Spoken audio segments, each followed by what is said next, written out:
الحمدللہ عز و جل۔ آج ہم فیضان فرض علوم صفحہ 119 سے آپ کے سامنے استنجے کا بیان پیش کر رہے ہیں۔ اس میں انشاءاللہ آج ہم سنیں گے استنجے کے آداب اور کہاں کہاں پر پیشاب نہیں کرنا چاہیے، پاخانہ اور پیشاب کے جو آداب ہیں اور کن کن چیزوں سے استنجا کیا جا سکتا ہے وغیرہ وغیرہ، اس طرح کے مسائل ہم آپ کو بتائیں گے۔ آپ سے گزارش ہے کہ آپ ویڈیو کو آخر تک دیکھیے اور توجہ کے ساتھ دیکھیے تاکہ مسائل آپ کو سمجھنے میں آسانی ہو۔ بسم اللہ الرحمن الرحیم۔ پہلا سوال ہے، استنجا خانے میں داخل ہونے سے پہلے کون سی دعا پڑھے اور پہلے کون سا قدم اندر رکھے؟ یعنی جب استنجا میں جائے، ٹوائلٹ وغیرہ یا واش روم میں جائے تو بتا رہے ہیں استنجا خانے کے باہر یہ پڑھ لے، یعنی جب ہمیں جانا ہے ٹوائلٹ کے اندر تو اس کے باہر پڑھیں گے کون سی دعا؟ بسم اللہ اللہم انی اعوذ بک من الخبث والخبائث، پھر بایاں قدم پہلے داخل کرے، یعنی جب جائیں گے تو دعا باہر پڑھیں گے، اس کے بعد جب انٹر کریں گے تو پہلے بایاں قدم رکھیں گے۔ دوسرا سوال ہے، استنجا خانے سے نکلتے وقت کون سا قدم پہلے باہر نکالے اور کون سی دعا پڑھے؟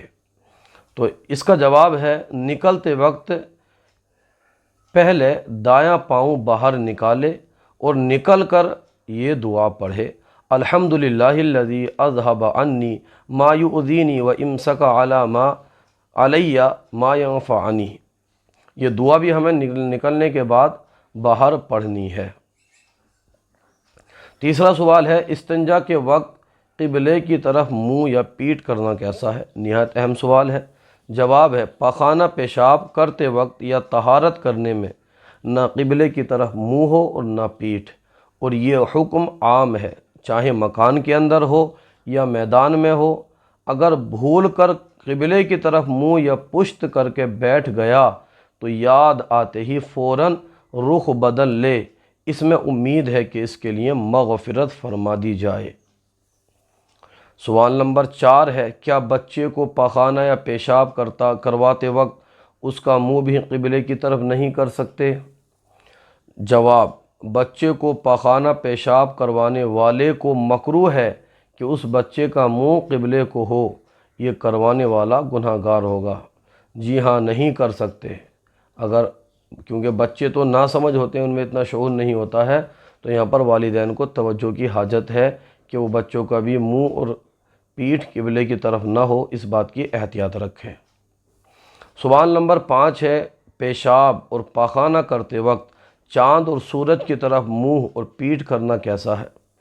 جواب، پاخانہ پیشاب کرتے وقت سورج اور چاند کی طرف نہ منہ ہو اور نہ پیٹھ، یوں ہی ہوا کے رخ، یعنی جس طرف سے ہوا چل رہی ہے اس طرف کو پیشاب کرنا مکروہ ہے، اس لیے کہ ہوا کی طرف پیشاب کرے گا تو ظاہر سی بات ہے چھینٹے اس کے اوپر اڑ کر کے آئیں گے، جس سے یہ ناپاک ہو جائے گا۔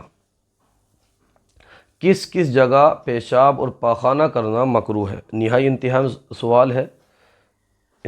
سوال ہے، اس کو توجہ سے دیکھ لیجئے۔ جواب ارشاد فرما رہے ہیں، کنویں یا حوض یا چشمے کے کنارے پیشاب کرنا مکروہ ہے۔ کنویں یا حوض یا چشمے کے کنارے پانی میں اگرچہ بہتا ہوا ہو پیشاب کرنا مکروہ ہے۔ گھاٹ پر پیشاب کرنا مکروہ ہے۔ پھلدار درخت کے نیچے پیشاب کرنا مکروہ ہے۔ اس کھیت میں جس میں زراعت موجود ہو، کھیتی موجود ہو، پیشاب کرنا مکروہ ہے۔ سائے میں جہاں لوگ اٹھتے بیٹھتے ہوں پیشاب کرنا مکروہ ہے۔ مسجد اور عیدگاہ کے پہلو میں پیشاب کرنا مکروہ ہے۔ قبرستان میں پیشاب کرنا مکروہ ہے۔ راستے میں جس جگہ مویشی چوپائے جانور بندھے ہوں وہاں پر پیشاب کرنا مکروہ ہے۔ جس جگہ وضو یا غسل کیا جاتا ہو وہاں پر پیشاب کرنا مکروہ ہے۔ کھڑے ہو کر یا لیٹ کر یا ننگے ہو کر پیشاب کرنا کیسا ہے؟ کھڑے ہو کر یا لیٹ کر یا ننگے ہو کر پیشاب کرنا مکروہ ہے۔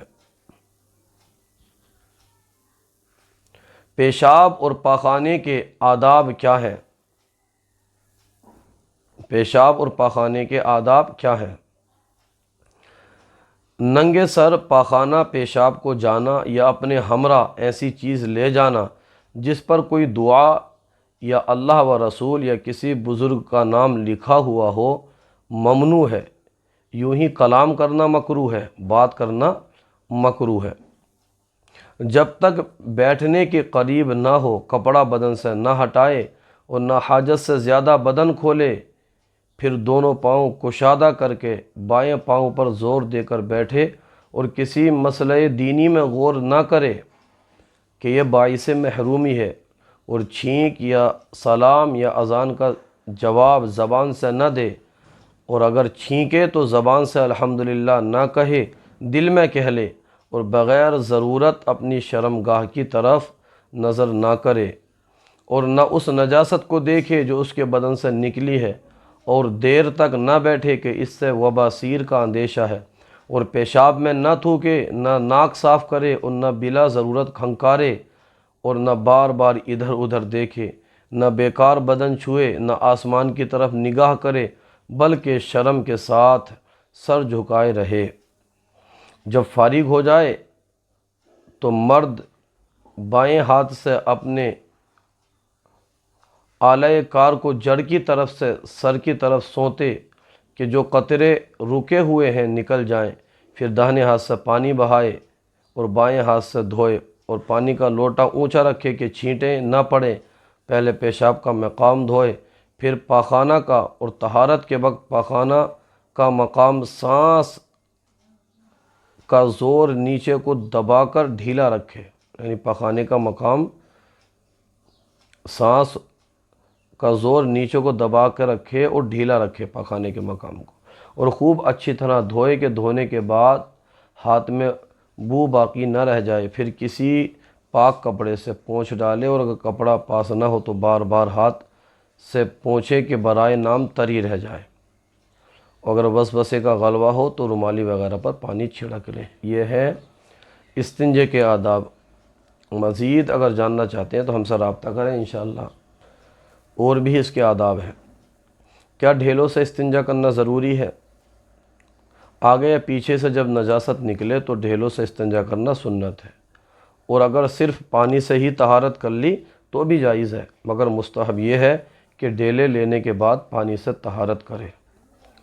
سوال نمبر 10 ہے، کیا صرف ڈیلوں سے طہارت حاصل ہو جائے گی؟ جواب دے رہے ہیں، صرف ڈیلوں سے طہارت اس وقت ہوگی کہ نجاست سے مخرج کے آس پاس کی جگہ 1 درہم سے زیادہ آلودہ نہ ہو، اور اگر 1 درہم سے زیادہ سن جائے تو دھونا فرض ہے، مگر ڈیلے لینا اب بھی سنت رہے گا۔ آج کا سلسلہ آپ کو کیسا لگا کمنٹ باکس میں ضرور بتائیے۔ اگر کوئی غلطی ہو تو ہماری اصلاح فرمائیے۔ ہماری یوٹیوب چینل الحیات اکیڈمی کو ضرور سبسکرائب کیجیے۔ جزاکم اللہ خیرہ۔